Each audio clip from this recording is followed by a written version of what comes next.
ये बीवर इतना टैलेंटेड है कि किसी ने सोची ना होगी। अपने दांत से पेड़ को काट देता है और उठा के ले जाने लगता है। लेकिन ये तो एक छोटा सा पेड़ का टुकड़ा था। सभी बीवर अपने टैलेंट का भरपूर फायदा उठाते हुए पेड़ काट रहे हैं और उसे बांध बना रहे हैं।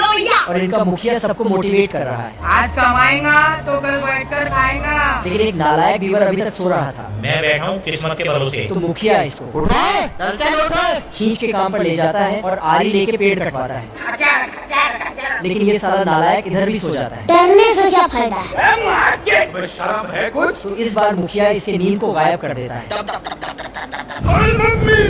तो नालायक बीवर अपने आप को लायक साबित करने के लिए टोकरी से एक ब्रेड उठाता है और घर छोड़कर भाग जाता है। लेकिन ये बहुत टैलेंटेड है, इसलिए घर वापस जाने के लिए रास्ते में ब्रेड गिराते हुए जाता है। लेकिन पीछे से कुछ चिड़िया ब्रेड को खाते हुए आ रहा था। अच्छा। फिर इसके पूंछ पर बैठ गया तो इसने देख लिया, लेकिन ब्रेड को भी लेकर भाग जाता है।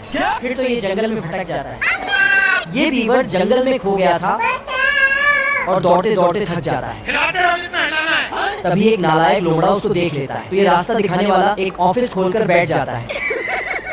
फिर बीवर लोमड़े से रास्ता पूछता है। मुझे कैसे भी करके निकाल मेरे भाई, मैं फंस जाऊंगा। लेकिन ये लोमड़ा बीवर को अपने जाल में फंसाकर गलत रास्ता बता देता है। कुछ नहीं होगा बेटा। क्योंकि इसको सही रास्ता वैसे भी पता नहीं था। बीवर आगे जाता है तो इसे ब्रेड के टुकड़े मिलते हैं जो ये लोमड़ा ही फेंक रहा था।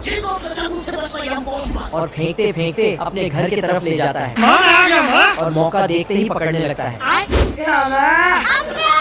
पर बीवर खिड़की से भागता है तो ये खिड़की साइड कर देता है। फिर इसको उठाकर पकाने का इंतजाम करने लगता है। तभी इधर एक स्पेसशिप में सुपर चूहा बीवर को ढूंढ रहा था और देखते ही उसको बचाने जाता है और लोमड़े को मार मार के हालत खराब कर देता है।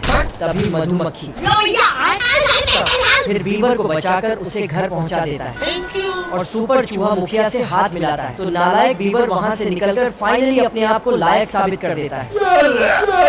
ये कछुआ सुबह सुबह नहा धोकर ऑफिस जा रहा होता है। हम तो फकीर आदमी है, झोला लेके चल पड़ेंगे। लेकिन इसके कवच में सारा कुत्ता बैठा हुआ।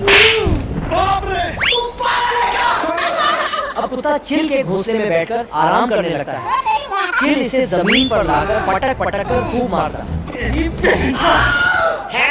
इस समाज को कुछ नहीं मालूम।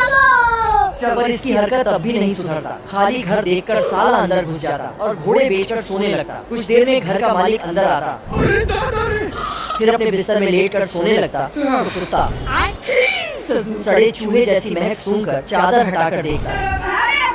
फिर स्कंक को उठाकर घर से बाहर फेंका। पर स्कंक दोबारा अंदर आकर सोने लगता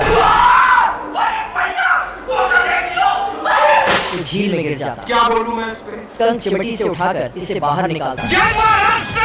फिर कुल्हाड़ी से पत्थर काटता। खत्म। बाल बाल बच गया देवा।